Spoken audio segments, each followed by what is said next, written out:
Now, this is going to sound a little bit off topic and absolutely non-related to the season, but I do believe it is extremely important, relevant, and I'll tell you more. I have seen by experience, I have seen with my own eyes that happens, that is relevant, and that is important.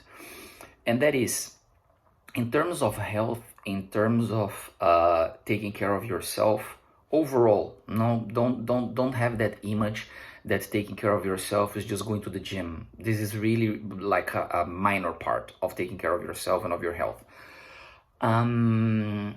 which you should of course nevertheless not despise. You should pay attention to that, but there is more than that. One of the things that I want you to pay attention to when it comes to your health is to your relationship with yourself, to accept who you are, to accept what you are. Now, what do I mean by that? Of course, because you might be thinking, well, what does he mean with accepting myself and so on? What I mean by that is I want you to have a peaceful relationship with yourself. I want you to try as much as you can to understand who you are, what are your preferences, what are the things that you like, what are the things that you do not like, what you identify with, what is important for you, what represents what you are, and so on. And I want you to be honest with that and accept that. I could simply end the video here and tell you, that's it. You have to accept who you are and understand who you are, and then you are going to lead a healthier life. But I want to go further. I want to explain you why, and I want to give you examples. So let's start with some examples. If you are someone who is into arts, no, you like painting, you like writing, you love reading poetry, you're into music, you maybe play a musical instrument or so on. You have a daily life related to art. But then comes the moment to choose a profession. You have to go to the university or you want to choose a profession. And you are afraid of following the art path because it's unstable, it's unsure, and you don't know what's going to happen in the future. So you decide to go through another path. You take medicine, engineering, law, or anything else that you believe is going to give you money. It's going to give you financial stability. And then you think, that's great, I'm gonna go this way and everything is going to be fine because I will never be poor. I will have the means to pay for my bills and sustain my house, which is legit, which is beautiful, which I think you should pay attention to. But you know what's going to happen? What's going to happen to you is probably, I'm not guaranteeing, what happened to the most people I've met at high school time and that later on chose another path in their university, in their career life, and so on. I met them 5, 10, 15 years later, and they said, man, I really regret not having chosen philosophy or social sciences or arts like you did. And I chose law, engineering, IT, whatever, because I worried about the money, and now I have some money, but my life is miserable. And you would see those people, you would look at them, and they look much older than they really are. They gained weight. They are dissatisfied with their lives. Some of them got married or have kids, and they regret having done that. They wanted to pursue dreams and this kind of stuff, but they decided to be the good citizen, the regular one, to satisfy their families, society, and so on. And now they absolutely regret their choices. And I think that relates directly to your mental health and can have, of course, an effect on your physical health. Don't forget what I said in the beginning of the season, mens sana in corpore sano. You need to make a balance between these two.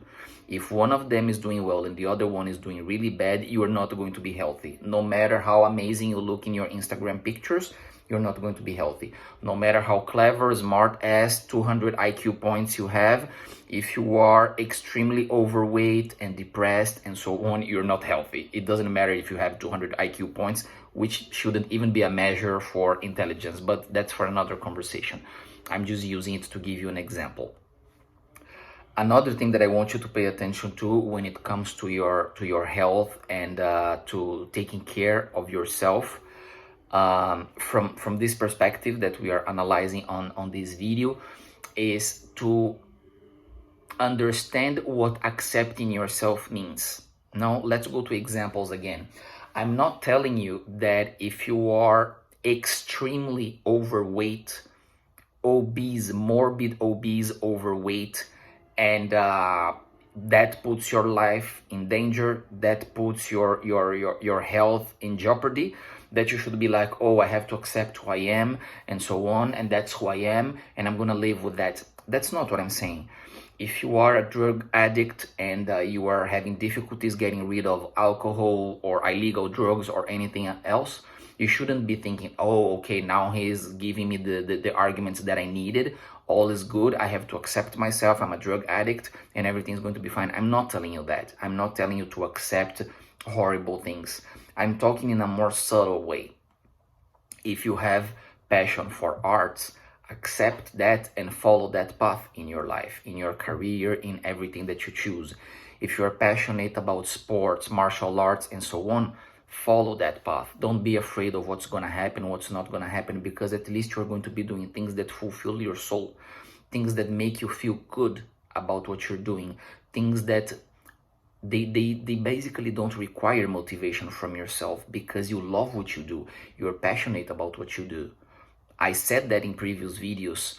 I think in the second season or third season, I need absolutely no motivation to do my job because I love my job. I just love doing what I do. So I need absolutely no motivation. If you love someone, you don't need motivation to see this person. If you are absolutely in love with this person, you don't need motivation. It can be raining, traffic jam, the person is far, and blah, blah, blah. You need zero motivation to go there because you really want to see that person. That's what I'm talking about when it comes to accepting who you are. You have a specific way of seeing life. You are more like an introvert. You are more like a shy person. You don't have to take all those online lessons to become social, to acquire social skills, and blah, blah, blah, and blah, blah, blah. You are like that. You are more introvert. You are more shy. You have a personality or a way of being, a way of seeing life that goes in a certain way. You don't need to change that to lead a healthy life unless the choices you make, the preferences you have, the things that represent what you are really doing a big damage to yourself, are really doing a damage to your health, mental, physical, organic, and so on. Then you should be doing something. Then you should reconsider what you are, who you are, what are your values. But the fact that you are maybe different from the majority, or the fact that you like things that not so many people like, the fact that you have, I don't know, preferences in whatever, food, sexual life, culture, habits that people don't have, that shouldn't put pressure on you to fit, to adapt, because this is what's going to put a lot of trouble in your head. This is what's going to create traumas. This is what's going to create a lot of issues that will be very difficult to solve, that will be very difficult to deal with, and that will have a huge influence in all other areas of your life. So, in order to lead a healthy life, one of the things that you have to consider is accepting who you are. I have done a long, profound, and hard work into accepting who I am, the things that I believe, the things that I think, the things that drive me, the things that move me, the things that I'm passionate about.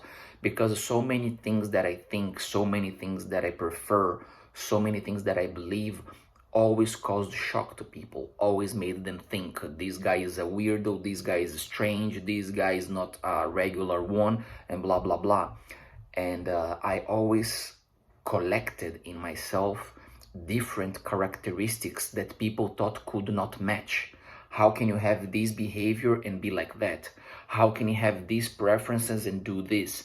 So people were always troubled, puzzled by my way of being, my behavior and my preferences. And it was a long work for me, a difficult one, but one that I managed to do, into accepting those things, into accepting those characteristics. I don't mean harm to anyone. I don't try to do anything bad against anyone. But the things that I do, that I believe, that I love, that I'm passionate about, and so on, they are a little bit uncommon, so to say. They're not regular. but I couldn't care less anymore about that. I just have those preferences. That's just what I am and who I am and what I believe in, what I like. And I live very peacefully with that. And I think you should try to live peacefully with yourself as well, with who you are and what you are, because this is going to help you a lot improve your health in all aspects. Think of it.